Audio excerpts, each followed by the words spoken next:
Australia, the sixth largest country on Earth.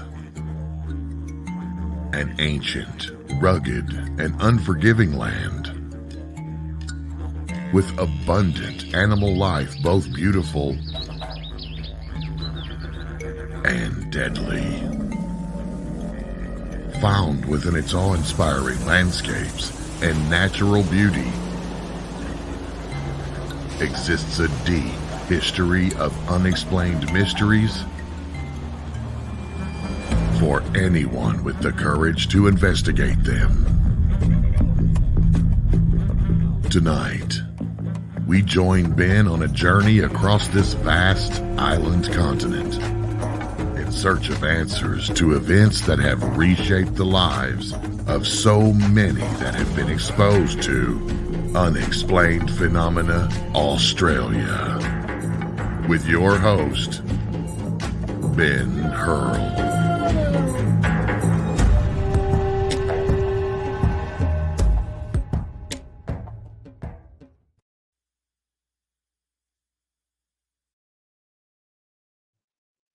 G'day everyone, I'm back. It's been a fair while since I've been on air here with Unexplained Phenomena Australia. And I think my last show was around the end of January of this year. And I've been doing quite a lot since I saw you last. And what I did during the month of February was, me and my wife, we went to Vietnam for an entire month. We actually have a house over there in a city called My Tho. And My Tho is about 70 kilometres outside of Saigon. So not far from Saigon, and you're heading down into the Mekong Delta. So we go over there every year, and we usually spend a month or so with family over there, catching up and touring around down on the Delta. Now, February is sort of winter over there. And last time I was there, it was actually in May, and that was a lot hotter, and that was in 2022. So this time when we were there, the weather was really quite mild. So still around 34 each day, but you don't have that god-awful high humidity that leaves someone like me in a permanent sweat the whole time I'm there. So it was a good time of year to go. And there was also many, many tourists over there at that time too. In fact, I'd never seen so many Westerners in Vietnam as I had on this particular trip, because in May, there's not so many tourists there. But when you go to Saigon, it is absolutely jam-packed, particularly in District 1, which is the foreigners area of Saigon. It was wall-to-wall Europeans, Americans, Australians, people from everywhere. So it was a great opportunity to get away and recharge the batteries. So that was really, really good. And interestingly enough, when we were over there, we sort of thought to ourselves, well, there's got to be a huge paranormal aspect to Vietnam. And there really is. And we just started to make some general inquiries over there, just among family and friends about the potential for that, whether it's UFOs or ghosts or any of those types of things. And it didn't take us long to start finding that there was a massive war there back in the late 60s and early 70s, terrible war. And there's certainly many, many ghost stories that exist in Vietnam. And there's also UFO encounters as well. Lots of strange stuff happens over there. But like all things, it's you kind of struggle with a language barrier, which makes it very hard to access, what's happened over there. So we started just making inquiries, and we made a note of a few little tales that we happened to find out in that time, and they included, tales of possession, being led astray down paths by ghosts that have obviously died down near the river or the delta. Many things sort of like that along those lines. And we really didn't get a great chance to make as much inquiry as I wanted to, but the potential's there. And I think in the future, me and my wife, we will definitely focus on trying to find some of the really great stories from Vietnam. So you'll also notice that May has joined me for this episode. She insisted on sitting on my lap, so she'll stay here for a while and probably end up going back to her bed. But she insisted on joining me on my return episode. So while we were in Vietnam, something kind of strange and perplexing happened to us directly, which I'm sort of going to share with you in this episode. And this is just one of the things we're going to discuss. But effectively, what happened was we were visiting a city called Can Tho. Now, Can Tho is a very large city down in the south of Vietnam. And as you can see on that map there, you've got Ho Chi Minh City down the bottom. And below that, there's a little area called Can Tho. Now, Can Tho is actually probably about the fourth biggest city in Vietnam. So it's got well over 1 million people who actually live there. So it's not a small place. And during the war, that whole area was completely annihilated, as was pretty much the whole Mekong Delta area. So this is a bit more of a bigger picture of it. So there's Can Tho, and it's very green, very flat, and extremely built up, like all areas of Vietnam are. Now, while we were down there, Can Tho is very famous for its river cruises. They have some lovely river boats there that you can go on, and they take you out along the river, and you can experience dining at sunset and all that type of thing. And it's a really beautiful thing to do. And if you ever get the chance, I fully encourage you to do that. But another thing we did while we were in Can Tho was we went to a place called the Purple House. Now, the Purple House is one of those sort of, I suppose, roadside attractions, if you will, which, while they tend to be dying, over here in the West in Australia and probably America as well, they're still very much alive and well in Southeast Asia, in Vietnam. There's a lot of roadside attractions that you can stop at, and this just happens to be one of those roadside attractions, and it's called the Purple House. Well, that's how I know it. The English word for it, and I'm sure it translates directly from Vietnamese, being exactly the same. So it sort of looks like this. So this is the Purple House. So everything in it, it's very beautiful. Everything around it and the entire house, everything associated with it is, of course, purple. And there's many of these little photo opportunity areas where you can sit down and take photos, like that big lopsided love heart. And in the Purple House itself, you can sit in there on big, large recliners, take photos in there. And here's a photo of my wife, Tien, and she's sitting up on one of the other big hearts they've got there. So there's lots of lavender. Anything that's purple basically is very much on show at the Purple House. So we were there, and they also have what is called, the stairs to nowhere. And this is a photo of me on the stairs to nowhere. So it actually looks like I'm going up to heaven, which thankfully at this stage, that's not happening. But that was a photo that we took of me standing on the stairs to nowhere. I didn't quite have the grit to get all the way to the very top, but I managed a respectable halfway to 3/4 of the way, because those stairs get remarkably narrow the further up you go. And at the top, it's only about a foot wide and probably a good 5 meters off the ground. So I thought, we don't need a fat fat Australian from the West falling off the top of the stairs to nowhere. So I chose to stop there. And my wife, Tien, took this photo of me.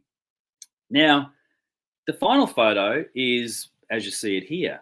And this was taken on an iPhone, same as everybody else takes pictures with. And something rather strange happened in the picture.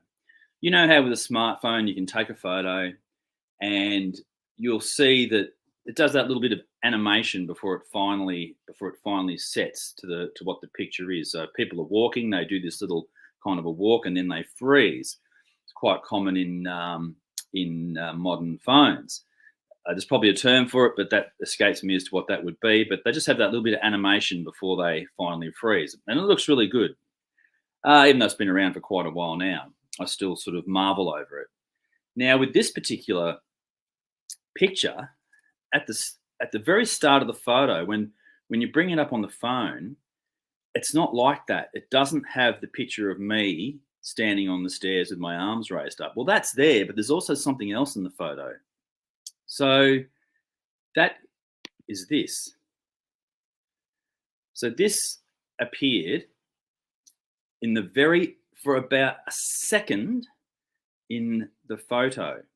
And the finished photo is going back to that one there.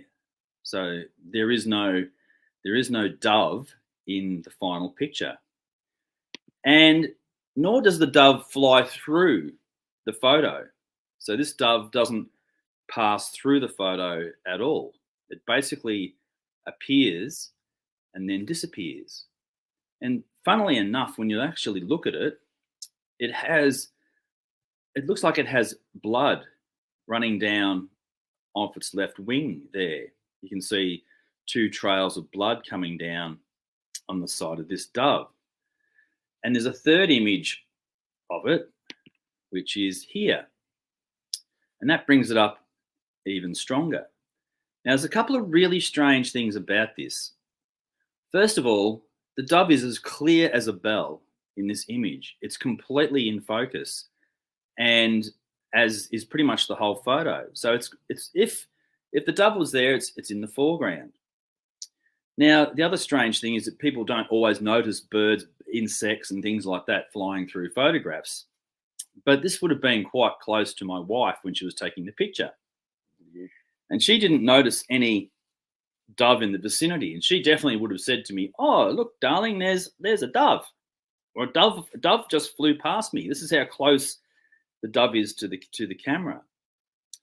So it's very strange. Now, I was standing up on the stairs to nowhere, battling a semi-fear of heights and probably just focusing on standing up there. So I didn't notice anything when I was standing up there with my arms raised and this picture was being taken. And so when you take the photo and you bring it up, that dove appears for a microsecond in the picture and then it disappears. So it's very, very strange. It's also, as I said, in clear, full focus. It's not like it's blurred. There's no wind. There's no movement of the wings or any blurring like that. It just really struck us as a very strange photo, and it has this quality to it where it has this see-through quality, and then a materialization, and then it's completely disappears.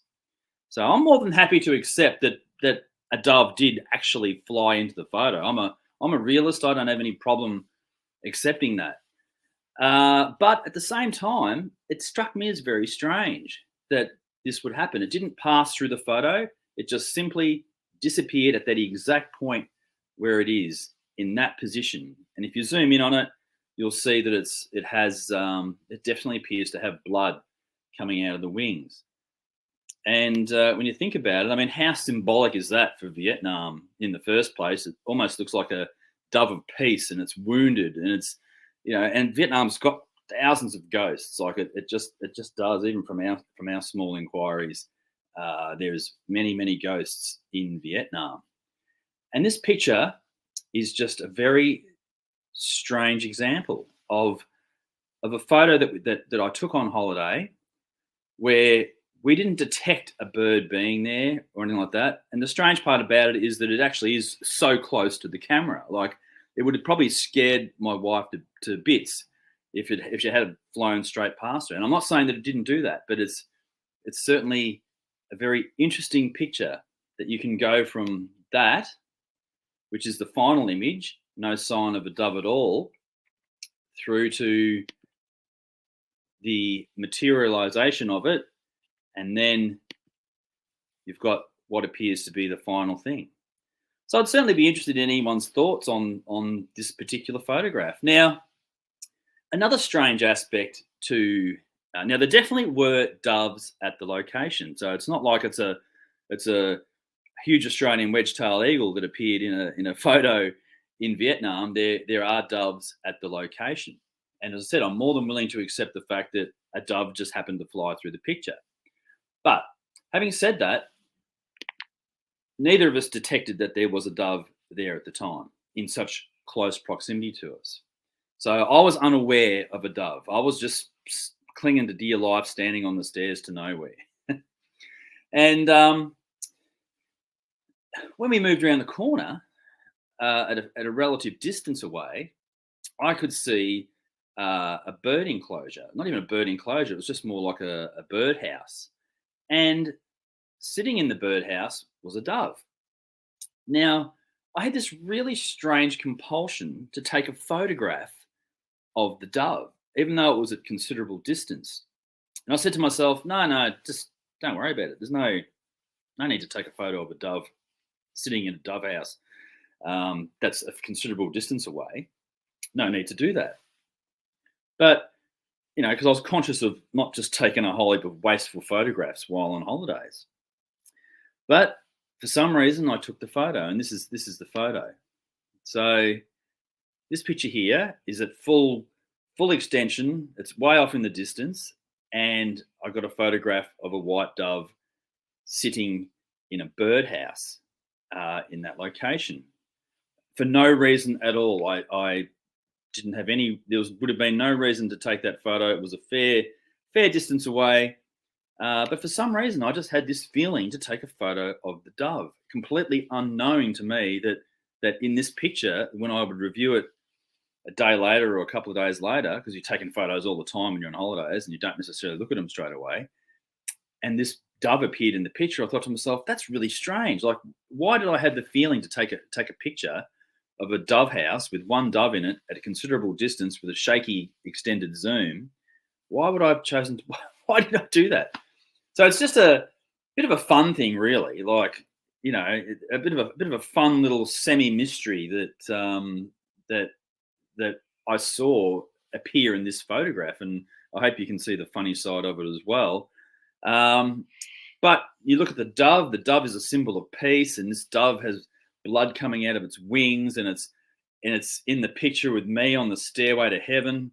It's just adds it's completely perfectly timed. If it's just appeared there by chance, it's perfectly timed. You could never replicate that at all. So it makes the photo rather spectacular, rather than just a fat Aussie tourist standing on a roadside attraction.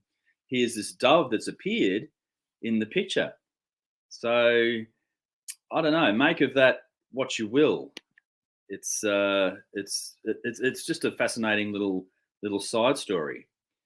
Now, something else I've been up to in the time since we've last been together, since the Unexplained Phenomena Australia show had been running, but we're now back, bigger and better than ever.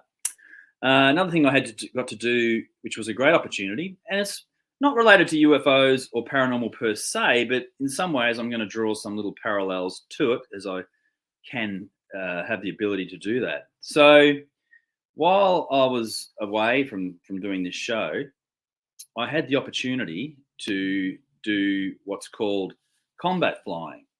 So my boss at work was very generous, and he bought me a opportunity to go on a combat flight with him in another plane, in these old planes, and we did it. And it was the most incredible thing that we ever did, because it was just two planes chasing each other like World War II style, and then acrobatics, or like a full acrobatics experience at the same time.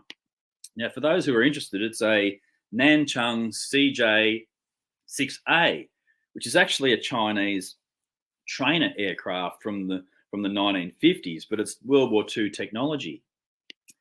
So we had this brilliant opportunity, and this is another picture of me. There I am with the pilot. Now, the two pilots that run this, it's only an hour away from where we live. They've both got 40 years flying experience, and they're both two of three in the entire country that can do this type of flying for the public to experience full aerobatics and combat flying with two planes 3 meters apart, chasing each other through the sky. So rather amazing experience to go through.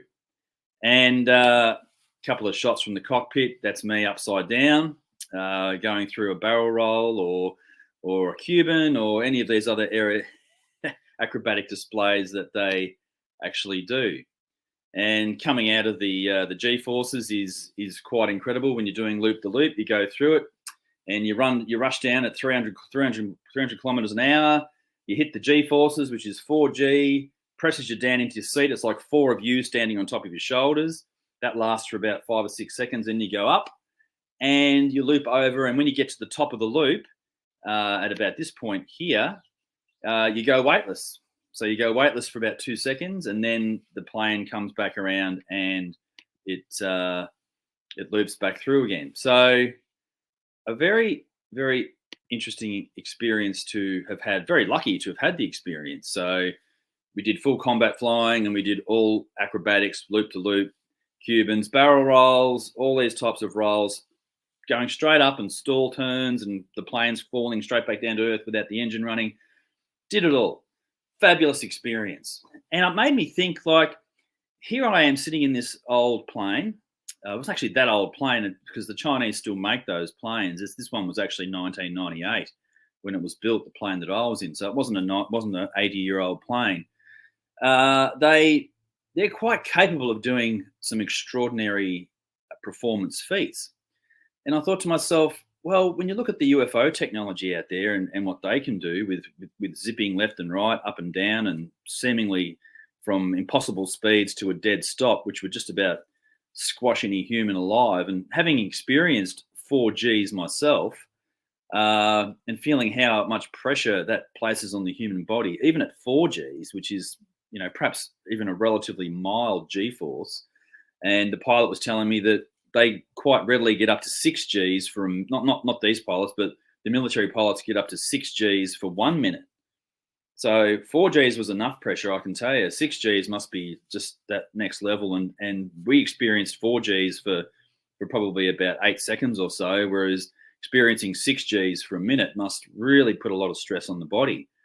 And when you come down from these flights, you're just as thirsty as hell because you've just used up all your energy.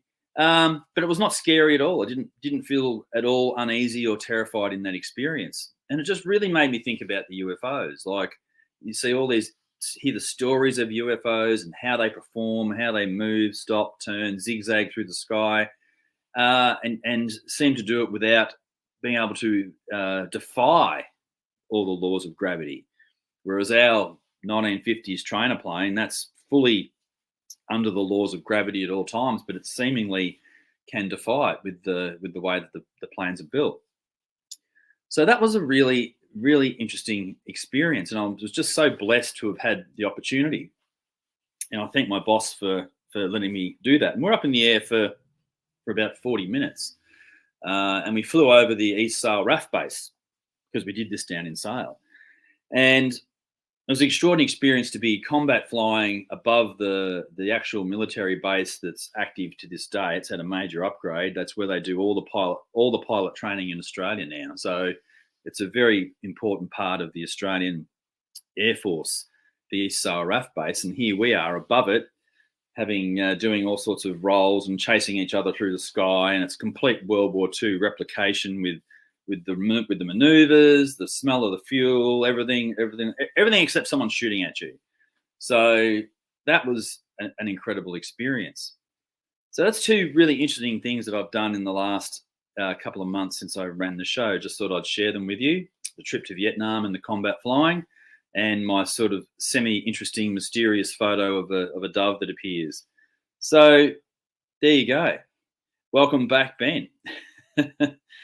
Now, I've also been doing some investigation in the time since I was last on air, and I happened to find a website that gave a map of a lot of Australian UFO encounters. Not all of them, but quite a few.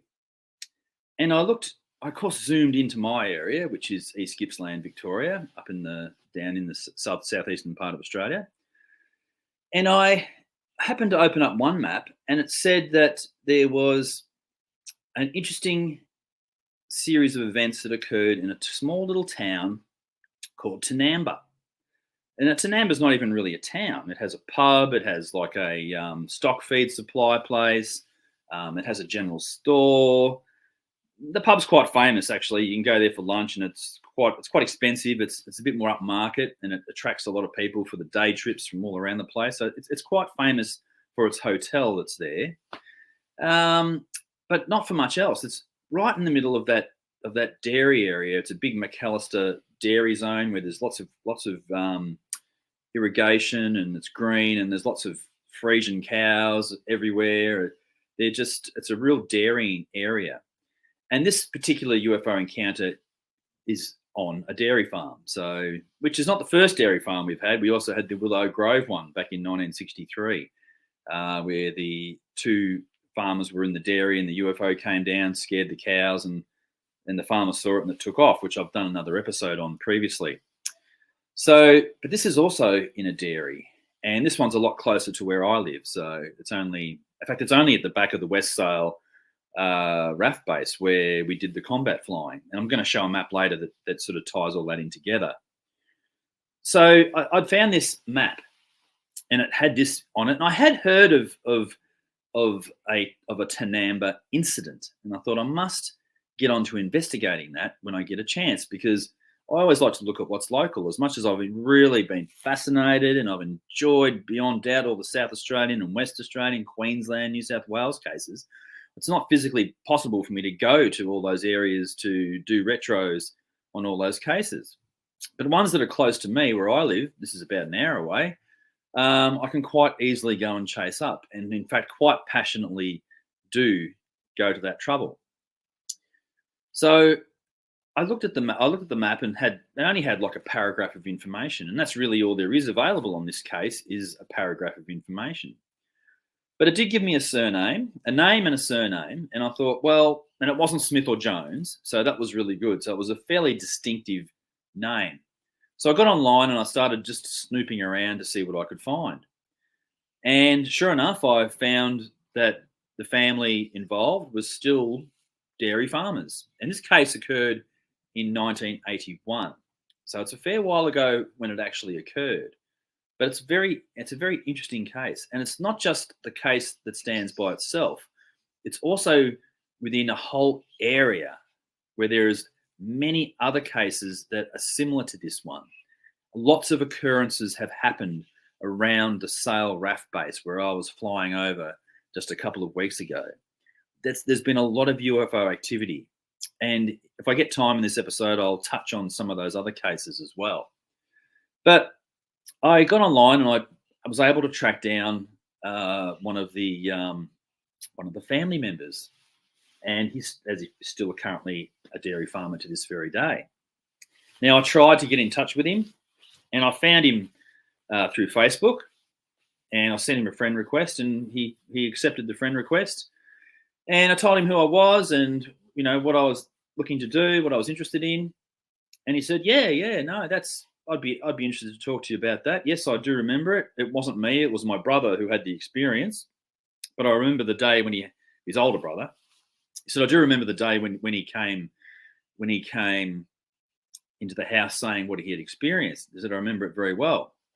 And I said, oh, that's great. I said, look, I'd love to catch up with you. And this was back before Christmas.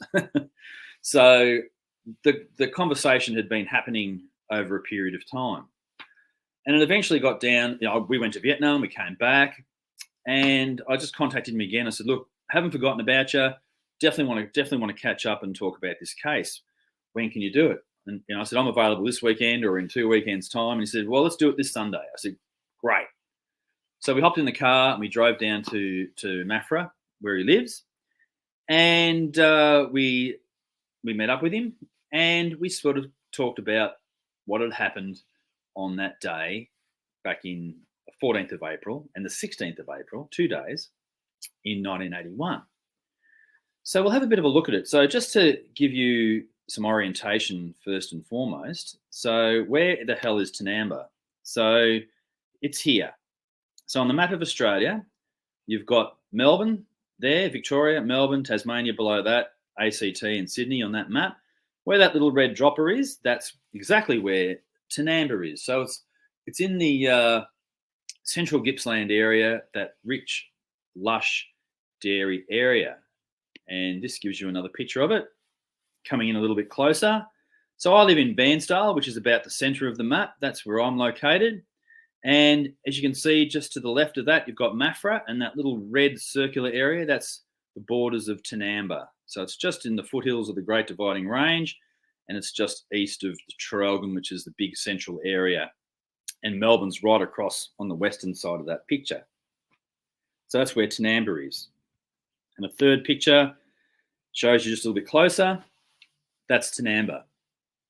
Now, if you look at that map, there's a road that runs from north to south through the centre of that little area. That's kind of the focal point of where this all occurred. So we'll move on from that. So this is the actual location where this encounter occurred. So it's a big dairy farm. And I've passed this farm many times when I've driven down to Melbourne, and it's very distinctive where it is, and it's on that creek which is called Boggy Creek. And so what happened on that particular night? Well, one of the sons, he was obviously an adult, and he had a car, and he had a girlfriend, and his girlfriend lived in Trafalgar, which is a bit further west. And on a Sunday night, he would drive her home. And it was about 8:30, between 8:30 and 9 o'clock at night. And he had the car out next to the house, and they have a big gasoline petrol Bowser sitting there. And he was filling up the car in order to take his before he was going to take his girlfriend back home to Trafalgar. And as he was filling up the car, he noticed a red light like that. And it was up in the sky. And this red light was sort of zipping around. And he noticed that the red light was sort of following the creek that the dairy farm sits upon. And he thought, well, this is a bit strange. So what he did was he turned on his car's headlights, and he shone the headlights out towards this red light that was just following along the top of the creek. And it was actually really low. It was around about not much higher than a fence height. So not very high. It was just traveling along. Now, as he had turned the headlights on and made the car face where this object was, the red light instantly changed into a white light. So it went from red to white, and then it went extremely bright. The light lit up in a bright way, and then the light shot off in a northerly direction. So that was the first experience on the 14th of April. And just get right back to the map I want. This one. We'll come back to that map. So this one is where the farm was. And to the left of the yellow road, Boggy Creek, that's where the red light was following the creek along at that time. And the house is just south of the creek by probably about 100 metres. You can see the house there, just to the left of the dairy sheds, and that's where the gasoline or the petrol Bowser was.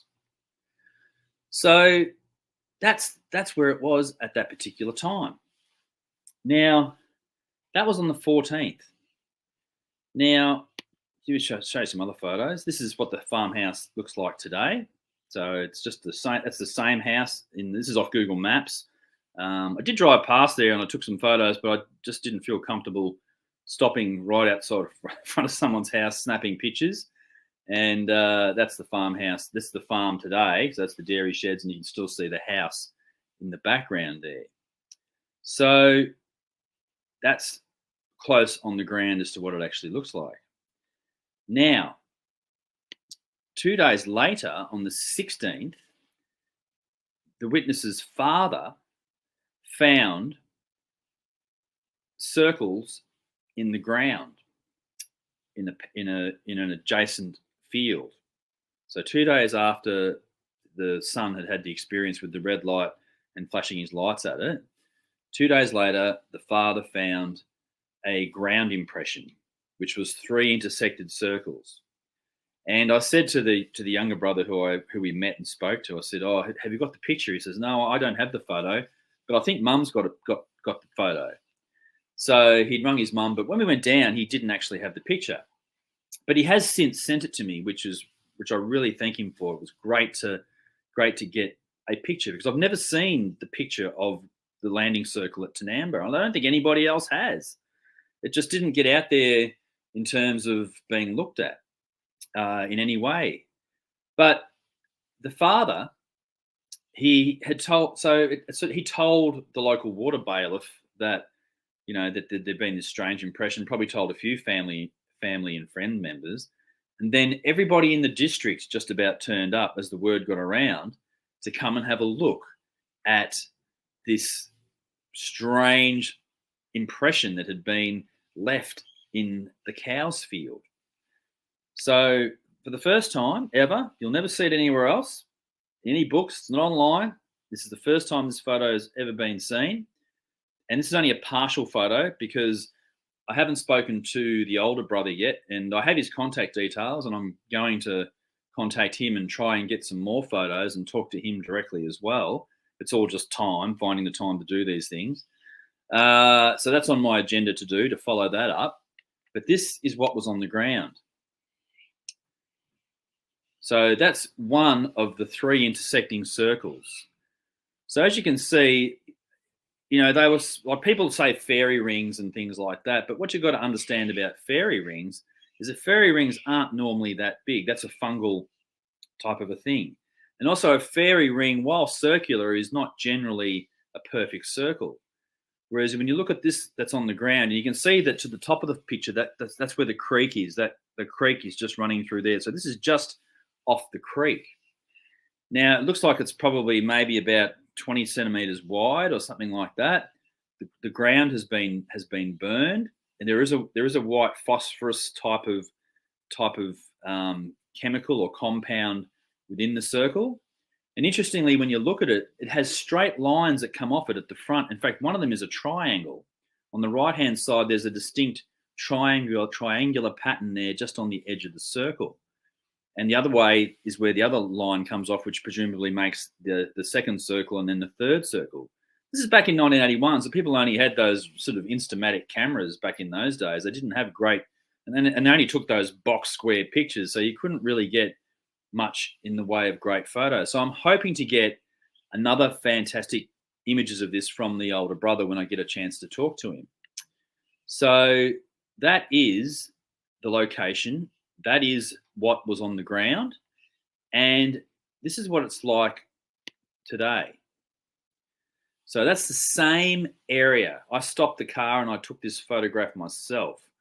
So just in the fore part of that field there, where the tree now there's all trees have grown up in the dam there. You'll see back in the day there weren't any trees along that creek. It was all just probably little shrubs and things like that. But when you look at the location now, those trees have grown up over the last 40 odd years. So it's now quite bushy in that creek area. But at the time, it wasn't. And that circle was just somewhere in that area just before those trees. So that's what it looks like now. Very, very fascinating. And just to show you how far it was from the farmhouse, this Google satellite image shows you that. So you've got the farmhouse to the south of the picture on the southern side of the creek, and then just on the northern side of the creek where the distance measure goes out, that's where the circle was, just in the corner there on the opposite side of the creek to the house. So that's very fascinating. Now, the younger brother also shared with me a couple of other interesting things about the time and he's not at that farm today. So when we went and saw him a few weeks ago, we were at his other farm in Maffra. But he shared with me where the location was of the crop circle and what had happened in this particular location. So, but he also said some other sort of interesting things about it as well. He said that there was a lagoon which was in the other direction. So this is the map's pulled out. The southern point of that measure is where the house is, and right up there to the top left of the picture where the circle finishes, there was another lagoon up there. And he told me that the family often at night saw lights in the area of that lagoon. And it had a little clutch of trees that was growing around the end of it. So it's a relative distance from the house, but they could see lights at night hovering around there. And he said during the day it was perfectly normal location, but and this is a zoomed up picture of it. During the day it was a very normal location, but at night he said it always took on a sort of a spooky feel up in this part of their property and up where this lagoon is located. Now, these lagoons were also rated by other UFOs and had water sucked out of them in the same year at another one nearby at another little place called Bundalagua, which is just near Mafra. So you can see that lagoon there next to the creek. One of them was drained completely of all its water overnight. So something very strange was happening in this area at that time. And he said to me that at the top of where that lagoon is, there's a clutch of trees there. He said that's where they would see lights often, well, not often, but occasionally they would see lights there. And just to the north of that, there's another hill, this is extending out a little bit further. And the hill is where there's a line of trees that come through the top of that picture. The hill is basically at that point there. He said they would also see lights hovering around that hill. And in fact, there was an encounter in 1968 with two sanitary truck drivers whose truck had broken down, and they had seen lights coming across from that particular hill a little bit further west from there. So that hill, that little lagoon, that was attracting UFO interest, as was the entire Boggy Creek that ran down past the farmhouse as well. Now, interestingly enough, he also shared with me that another farmer in the local area saw what he described as a bus-sized UFO hovering over a crossroad. Now, this crossroad was only just a little bit further down from the farmhouse, and I'll show you that now. So that's the location where it was. And this is the map I want, this one here. So the farmhouse is there with Boggy Creek, and coming down on that intersection there where the measure ends, that's where this bus-sized UFO was seen hovering over that intersection by another farmer. And this is the type of image that sort of comes to mind. He was driving in the area and he saw this huge bus-sized flying saucer hovering at this intersection. And I took this photo a few weeks ago in as close to the approximate location as possible. And this is looking across that paddock, that field, where he saw this giant UFO hovering around the same time as when the landing mark was in the other paddock and when the older brother had seen the lights as well. So what to make of all of that? Very, very interesting. Now, at that time, there was throughout the years, there'd been many media reports from that area. I'm going to show you another shot now. This map kind of takes that whole area in. If you look to the bottom, you'll see the town of Sale, and just to the right of that, where the measure starts, that's the Sale RAF base. That's where the big RAF base is. And that's just west of the big lake and where it says the heart there. Now, if you follow that measure across to before it goes up, that's Kilmany, and that's where the Rosedale tank water incident occurred in 1980, when an entire water tank got drained of water, which I've done a previous episode on. And that's very close in proximity too. You follow the measuring line up, and that takes you to Tinamba, where the case I've been talking about today was located. And then when you go across at the diagonal, that takes us up to Bryagalong, where I'm going to talk about another case probably next week, that happened up there, and it comes down to Stratford where the measure terminates, and that's where another UFO encounter occurred. So the RAF base is at the bottom of that picture, and all these locations are really, they just ring around the RAF base area. And as you can see how green it is in that area, it's a very lush and fertile dairying area with the Thompson River and McAllister rivers flowing through that area, and the Avon River as well, all flowing through that area. It has been a major area of attraction. In fact, on a road sign near Kilmany, which is at the bottom left-hand side of that map, someone's graffitied on one of the road signs that says Area 51. So I've seen that many times, and I've driven to Melbourne, and I've wondered who put that there and why did they put that there? Because it actually is very accurate. There's a lot of UFO encounters in that area. And you can see where Nambrock is, which is where Kilmany is at the bottom left. There's another little place called Nambrock. I've had people report to me of being followed at night by bright lights following cars along the Nambrock Road. People driving very fast and slowing down, and these lights just keeping full pace with the cars. And that's even up into modern times, into the 2010s, the 2015s, around that time. So it's a very active area, this whole area where I live. Now, these are the sort of headlines that have appeared in the local paper over the years. Kilmany man sees UFO. RAF is called. In on flying object. So, and another favourite of mine is this one here, where policeman sees a UFO near Sale. Now, that was in 1972 when Constable Jarvis was out patrolling at night at about 4:40 in the morning, and he saw this light that was in a paddock take off into the sky, and he went back to the Sale RAF base, and he said to the RAF, "Is there anything happening out there? You boys got anything up there tonight?" And they said, "No." He said, "Well, I've just seen something really strange just north of town." So the RAF officer and the policeman go back out there, and they go to the location where he saw the light descend or ascend to the sky. And then they see a light traveling towards them, and the light gets over the top of the police car, and it shines a brilliant white light down on top of the two men standing outside the car, the patrol car. And then the object takes off, and the white light remains around the police car well and truly after the object had taken off. Now, that's just like magic, isn't it?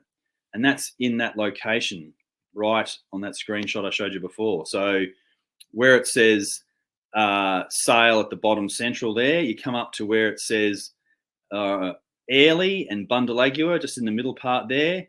That's around there where the policeman had that encounter, in that area there. So a real mystery area close to where I live, where many strange things have occurred over a long period of time, where marks like this have appeared. Some of them haven't even been reported or hardly made much news attention at all.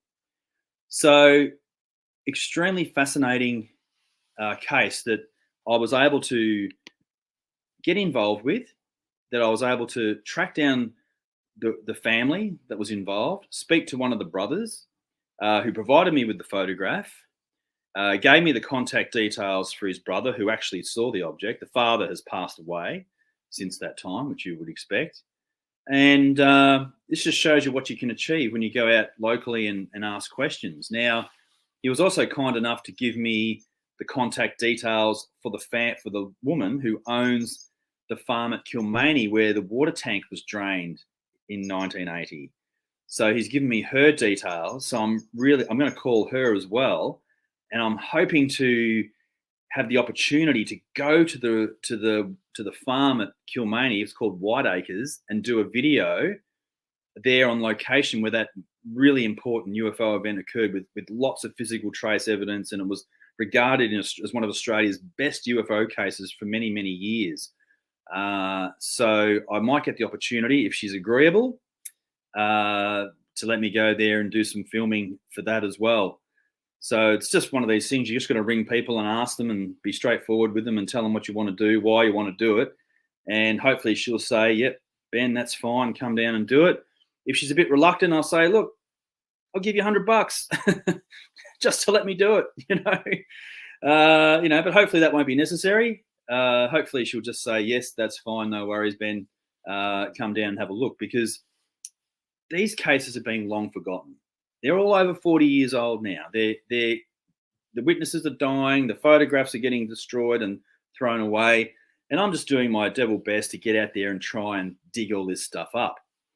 So that Sale RAF base has held quite a lot of fascination, I think, as to why UFO activity has been occurring in my area for a very long time, because that base was established just before World War II, and they did a lot of training flights out of there in the Beaufort bombers, and they had a lot of crashes because those planes had faults. So lots of aviators died in our area with these planes crashing in World War II, not through fighting, but just through accidents and faults with the aircraft. So the air base has had some connection and some attraction. Now, I don't think it's just the base either. I'm pretty sure that rich, lush farmland area there has also had appeal to whoever has been coming and visiting over the years, whichever entities have been coming here. And I haven't found any cases of cattle mutilation. That would be the next obvious question. Not to say it hasn't happened. It probably never got reported. There's probably more what happened if that was happening back in 1980. So that would be, it's another interesting angle to chase up in this particular close to home cold case activity that I'm engaged in. But just a couple of other little quick things about the Sale RAF base. So I read a report once that was reported to MUFON in America about American soldiers that were actually at the Sale RAF base, and they were there on some type of terrorist training or something like that for the oil rigs that are off the coast. This is the story. I don't know how true it is, but this is what was reported to MUFON. And they were out doing a perimeter walk or a perimeter march around the RAF base, these American soldiers. And they saw these lights come down directly to the south of the RAF base, about 4 or 5 lights. And the lights just started to dance and weave around each other as they descended. And they were almost like playfully interacting, these lights, as they came down. And they came down the back of the RAF base and they just sort of hovered down there. And then the lights all lifted up and shot off back into the sky. And that was reported to MUFON by American servicemen at the East Sale RAF base. Now, there is also off to the west of that base, to the east of the base, you can see where it says Clydebank and Cobains, and it says the Clydebank Morass Wildlife Reserve. There's a huge lake there called Lake Wellington, and it's an extremely shallow lake. It's only about 6 to 8 feet deep. It's very shallow, but it's a very big lake.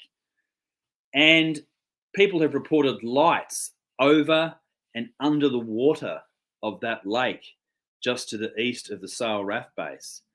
And there's been reports of lights under the water moving very fast around in a circular motion under the water in Lake Wellington there. Another encounter was a lady in Stratford. Stratford's just north of Sale. And so you can see Sale at the bottom there. Stratford's, it just comes up to the middle of the picture there where the measure terminates. That's Stratford. There was a lady there who reported one night that she woke up to let her cat outside at 3 a.m. and she opened up the door and she saw what she described as a huge carousel of lights just hanging in the sky above Stratford. And she thought that was really strange. And she looked out another window and there was another one, 2 big carousels of light that were just sitting up above Stratford silently in the sky when she let her cat out at 3 a.m. So the mysteries they just go on unabated around where I live here. And this is just my local area.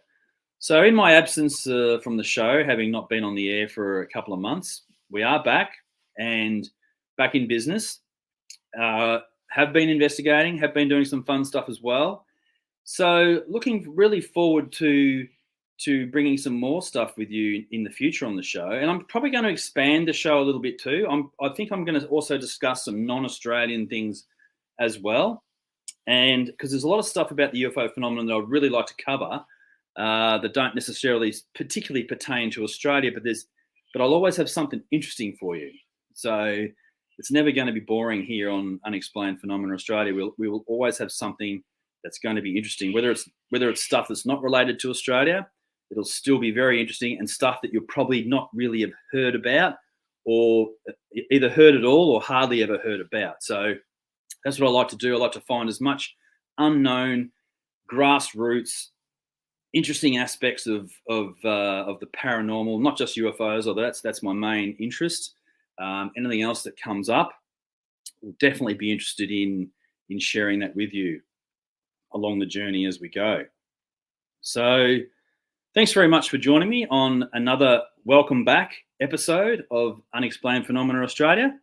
And I definitely look forward to seeing you again next week. And she fell asleep.